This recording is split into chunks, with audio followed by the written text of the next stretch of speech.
Oke Google, open YouTube.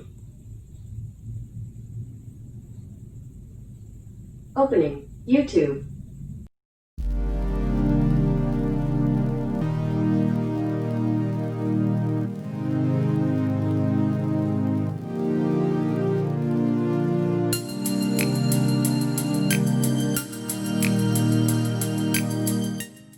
TCL itu adalah brand TV yang sudah terkenal secara internasional. Dalam beberapa perjalanan kami mengunjungi pameran elektronik terbesar dunia, CES ya. Udah tahu kan kita beberapa kali ke CES ya. Kamu itu sering nih ketemu dengan si TCL ini di hall tengahnya CES Las Vegas. Ya, di hall, bukan di hotel di luar venue, tapi di dalam hall CES Las Vegas. Ini adalah penanda bahwa TCL ini emang kehadirannya sudah global, bahkan bukan regional lagi, apalagi lokal gitu ya. Nah, kali ini kita akan mereview salah satu Android TV dari TCL yang baru saja hadir di pasaran, TCL A10. TCL ini adalah sebuah produsen yang berdiri di tahun 1981 dan pada tahun 2019 sudah sempat memperoleh Global Top 2 TV brand dari Omdia atau OMDIA. Oh ya, TCL ini sudah punya 90 service center di Indonesia. Jadi kalau urusan service aman harusnya ya.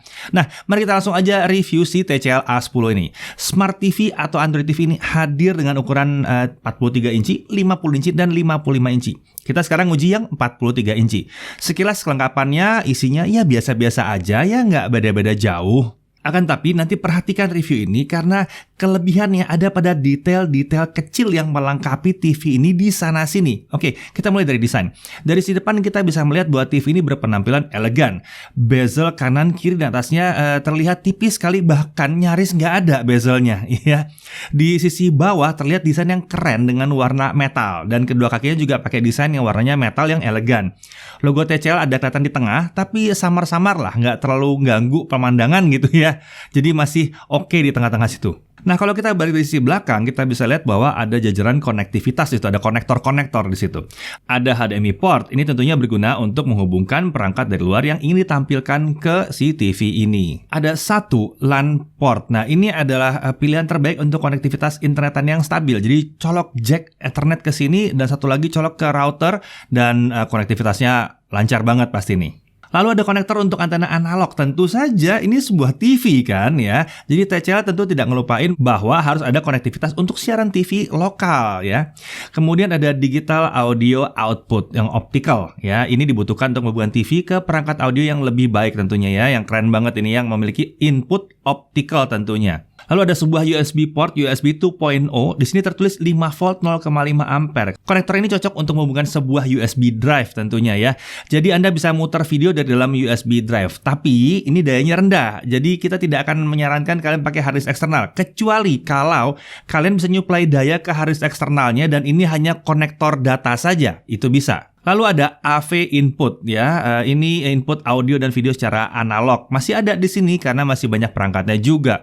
Dan yang di bawah ini mengejutkan kami. Ini adalah sebuah jack 3,5 mm audio output. Iya, ini langka banget. Ini langka banget ketemu di smart TV bahkan TV. Ini susah banget nyarinya. Kami nggak tahu kenapa banyak yang tidak menyertakan jack ini ya. Karena dengan konektor ini Anda bisa menghubungkan beragam perangkat audio yang punya jack 3,5 mm. Punya speaker mungkin, ya bisa jadi ya banyak speaker portable atau speaker kecil itu yang pakai jack ini juga. Jadi sangat berguna sekali. Mau untuk headphone bisa juga ya. Jadi lebih fleksibel TV yang satu ini. Sementara itu beralih ke konektivitas wireless, TV ini dilengkapi dengan Wi-Fi 2,4 GHz dan tentunya Bluetooth ya. Wi-Fi 2,4 GHz ini akan jadi pilihan yang baik kalau jaraknya dari router Wi-Fi ke si TV ini cukup jauh. Jadi kalau narik kabel agak susah ya. Jadi pakai Wi-Fi aja, bisa kok. Sementara itu, Bluetooth-nya itu bisa membuat TV ini terhubung ke beragam perangkat atau aksesoris Bluetooth, mulai dari keyboard, mouse, speaker, dan lain-lain ya. Jadi fleksibel sekali. Oke, dari sisi fitur kita bisa lihat bahwa TV ini memiliki layar 4K. Ya, jadi resolusinya tinggi nih walaupun cuma 43 inci. Layar ini dilengkapi dengan fitur HDR10 atau HDR10 ya, dan bahkan punya fitur micro dimming yang harusnya membuat gelap atau hitam itu jadi bagus banget. Keduanya membuat konten kontras itu bisa tinggi, namun kita nggak kehilangan detail-detail di sisi terang dan sisi gelapnya ya. TCL pun menyematkan teknologi Rich Color Expansion yang membuat tampilannya jadi lebih cemerlang lagi. Kemudian untuk sistem audio dia punya Dolby Audio, udah kenal dong Dolby Audio, paling nggak standarnya udah oke lah ya buat speaker ini. Kemudian fitur yang paling digadang-gadang oleh TCL pada TV ini itu adalah hands-free voice control. Jadi dengan fitur ini kalian bisa memerintahkan TV tanpa menggunakan remote. Ya, pakai suara tapi nggak remote. Biasanya kan remote itu jadi ininya ya, jadi mikrofonnya. Ini nggak perlu, langsung aja ngomong ke TV-nya.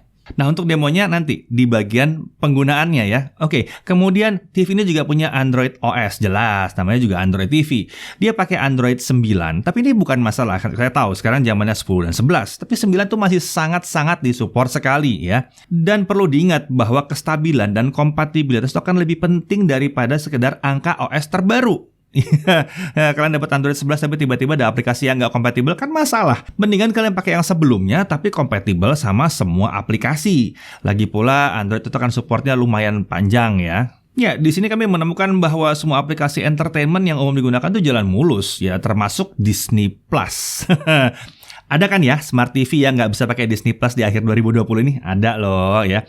Oh ya, TCL juga menjanjikan bahwa TV ini bisa di-upgrade OS-nya ke Android 10 nantinya. Kalau dilihat juga TV ini punya aplikasi pre-installed ada banyak dan tergolong lengkap. Jika butuh yang lebih banyak lagi, tinggal melakukan instalasi dari Play Store aja. Ini keunggulan dari Android TV tentunya. Kemudian ada lagi fitur Chromecast. Jadi fitur ini membuat kita bisa ngoper tontonan kita di smartphone ke layar TV tanpa membebani si smartphone lagi. Jadi benar-benar kayak ngirim linknya aja ke TV. Hey TV puterin ini dong, terusin saya menonton di layar besar ya. Nah, Chromecast ini tersedia built-in di dalam TV TCL.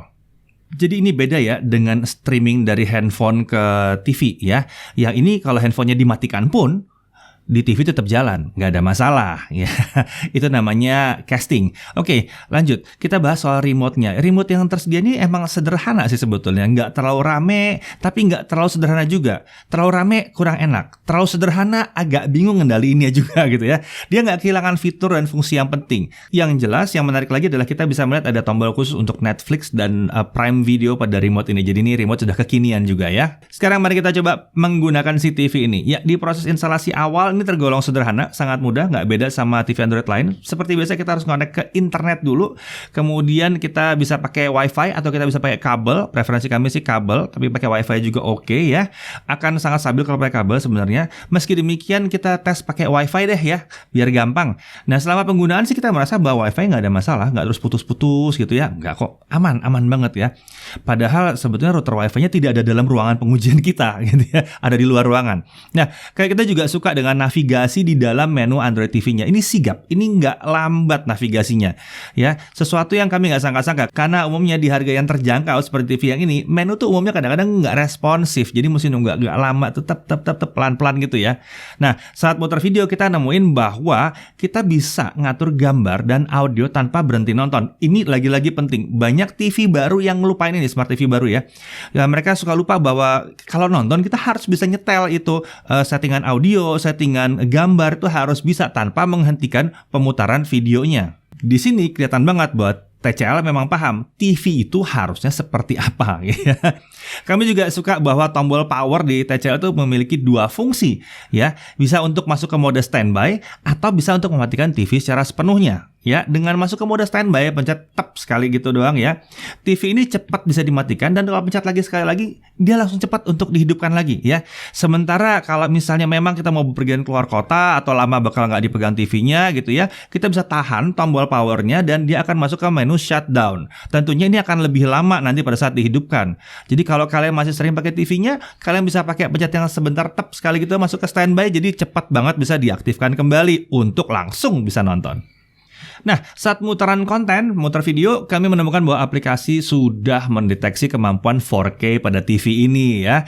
Saat kami muter konten HDR pada YouTube, kami udah lihat notifikasi HDR tuh aktif. Sementara di Netflix, kita sudah bisa menikmati konten Full HD ke atas ya, Full HD dan 4K. Jadi dia sudah support sekali dengan resolusi tinggi ataupun HDR. Nah, sekarang mari kita coba itu hands-free voice control-nya. Ini pengendalian TV pakai remote ya udah biasa tentunya ya. Nah, ini bagaimana kalau kita nggak pakai remote-nya? Itu bisa. Tentunya ini aktif kalau kalian sudah mengaktifkan Google Assistant. Oke Google, open YouTube. Opening YouTube. Oke Google, open channel Jagat Review on YouTube. Playing Jacket Review on YouTube. Di situ. Dan untuk baterai dari semuanya dia paling besar. Oke Google, play Stranger Things on Netflix.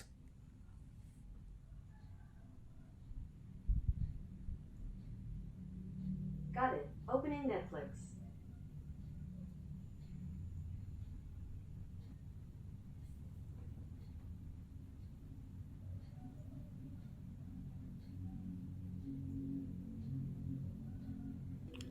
Oke Google,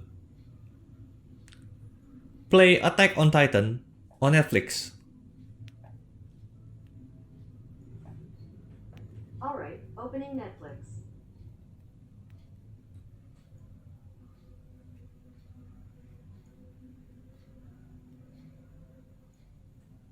Jadi saat remote jauh dan posisi udah mager, tinggal trackin aja. Oke Google, dan perintahkan TV ini sesuai dengan kebutuhan Anda.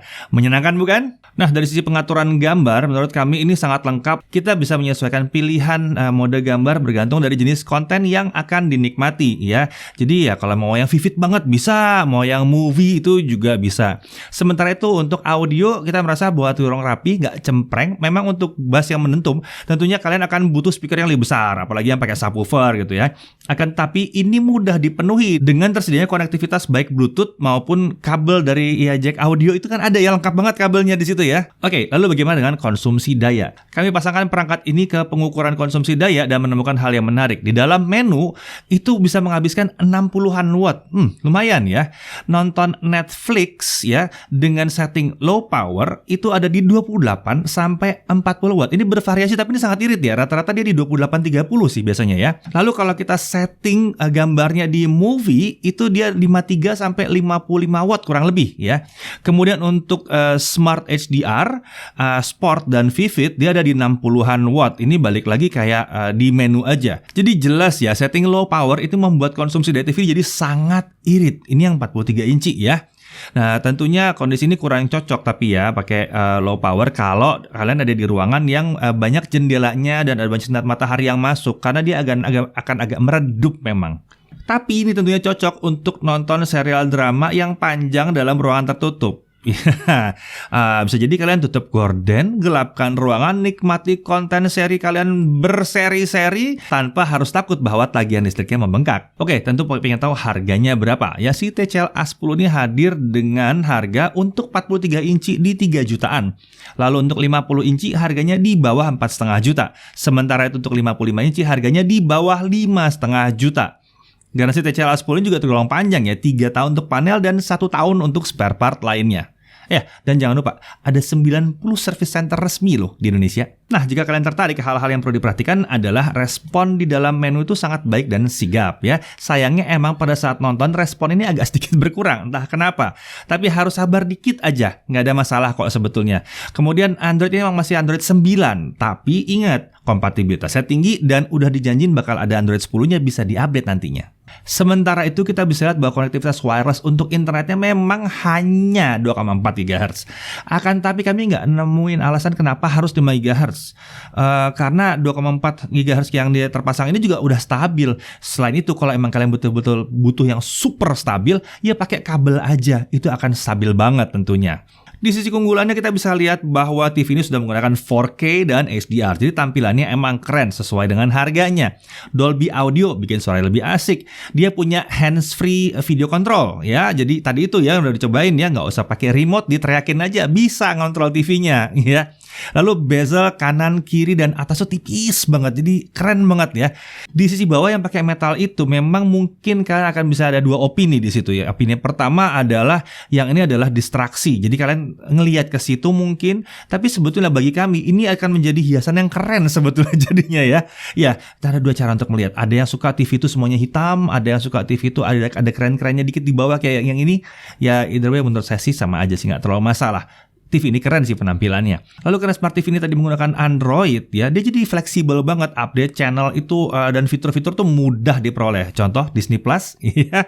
Kemudian pengaturan gambar dan audio itu bisa dilakukan sambil nonton. Ini keren, ini asik banget ya. Kemudian dia punya jack 3,5 mm untuk audio. Nah, ini yang langka sekali. Jadi kalau kita hanya lihat sekilas spesifikasinya aja, TV ini mungkin jadi mirip dengan brand lainnya. Akan tapi kalau kalian perhatikan detail-detail fitur yang ditawarkan, TV TCL A10 ini terutama tadi ada detail fitur hands-free voice controlnya ini jadi sangat menarik sekali memang ya. Memang TCL A10 dengan kelengkapan fitur dan kepeduliannya pada detail-detail kecil ini kayaknya harusnya diperhatikan banyak orang ya. Dia bisa jadi pilihan TV Android yang sangat baik di penghujung 2020 ini. Kalau Anda tertarik dengan TV yang satu ini, kebetulan TCL lagi ada 12-12 campaign di online flagship store atau official store di Lazada, Blibli, dan Bukalapak. Selain ada diskon, ada voucher dan hadiah smartphone-nya juga.